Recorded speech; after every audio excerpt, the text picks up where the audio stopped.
Hi friends, welcome to my channel. நம்ம சேனலில் இன்றைக்கி ரொம்பவே சூப்பரான ஒரு பீர்க்கங்காய் வச்சு கூட்டு எப்படி செய்கிறதுன்னு தாங்க பார்க்க போகிறோம். இந்த கூட்டு செய்கிறது ரொம்பவே ஈஸிங்க. ஒரே குக்கர் மட்டும் யூஸ் பண்ணி நம்ம எப்படி கூட்டு செய்கிறதுன்னு பார்க்க போகிறோம். வாங்க வீடியோக்குள்ளே போகலாம். இதுக்கு நான் வந்து 1/2 கிலோ பீர்க்கங்காய் அளவு எடுத்து வச்சுருக்கேன். இதுக்கு முன்னாடி 150 கிராம் பாசிப்பருப்பு ஊற வச்சுக்கோங்க. இப்போ பீர்க்கங்காவை காம்பு சைடெல்லாம் கட் பண்ணிவிட்டு இந்த மாதிரி ஒரு பீலர் வச்சு நல்லா பீல் பண்ணி எடுத்துக்கோங்க. ஒரு லேயர் மட்டும் பீல் பண்ணுற மாதிரி எடுத்துக்கோங்க. ஃப்ரெண்ட்ஸ், நம்ம சேனலில் நிறைய வீடியோஸ் போட்டிருக்கோம். பார்க்குற ஃப்ரெண்ட்ஸ் எல்லாம் சப்ஸ்கிரைப் பண்ணல.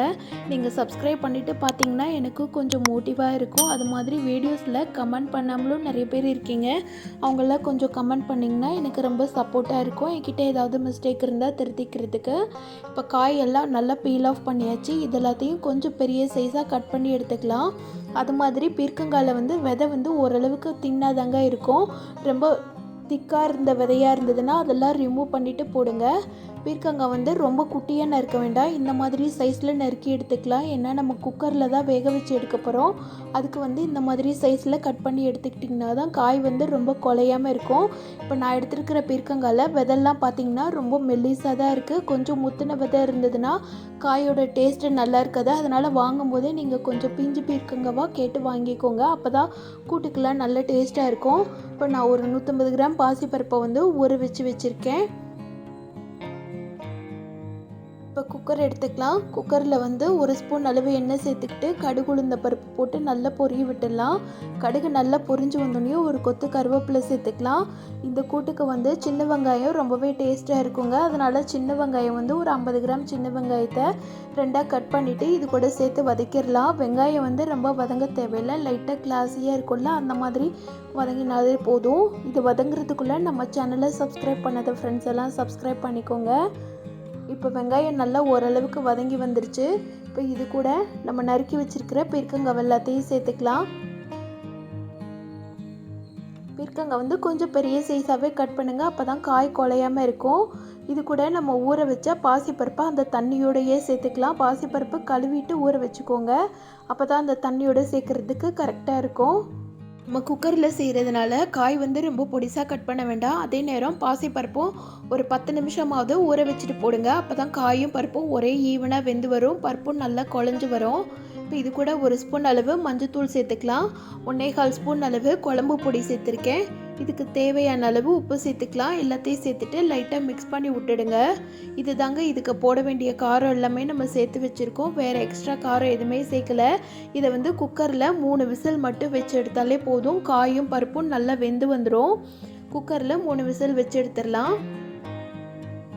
இப்போ இதுக்கு தேவையான மசாலா தேங்காய் அரைக்கிறது என்னென்னு பார்த்துடலாம். தேங்காய்க்கு வந்து ஒரு கைப்பிடி அளவு துருவின தேங்காய் எடுத்துக்கோங்க. 4 பல் பூண்டு, 2 ஸ்பூன் அளவு சீரகம், இதெல்லாத்தையும் மிக்சியில் போட்டு நல்லா மைய பேஸ்ட் மாதிரி அரைச்சி எடுத்துக்கோங்க. இதுதான் காய்க்கு இன்னுமே டேஸ்ட்டு கொடுக்குறது.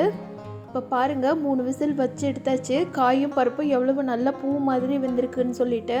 நீங்கள் பருப்பு ஊற வச்சு போட்டிங்கன்னா தான் இந்த மாதிரி நல்லா வெந்து வரும். அதனால் பருப்பை கண்டிப்பாக ஊற வச்சுட்டு சேர்த்துக்கோங்க.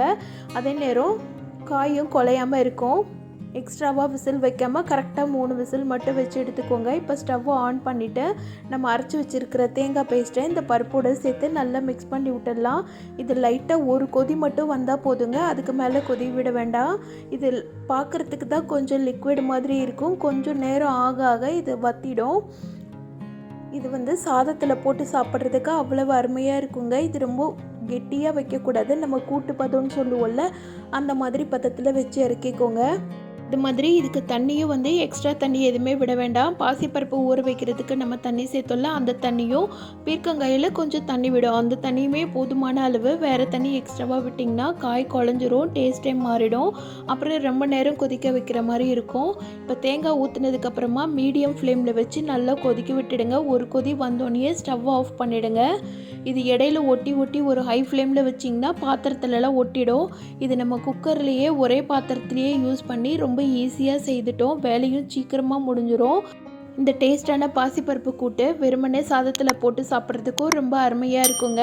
அது மட்டும் இல்லை, ரசம் வச்சு இந்த கூட்டு வச்சு சாப்பிட்டிங்கன்னா அவ்வளவு சூப்பராக இருக்கும். காரக்குழம்போடு சேர்த்து சாப்பிட்றதுக்கு அருமையான காம்பினேஷனுங்க. இந்த டேஸ்டான பாசிப்பருப்பு பீர்க்கங்காய் கூட்டை நீங்களும் உங்கள் வீட்டில் செய்து பாருங்கள். செய்து பார்த்துட்டு எப்படி இருந்துச்சுன்னு சொல்லிட்டு எனக்கு கமெண்ட் பண்ணுங்கள்.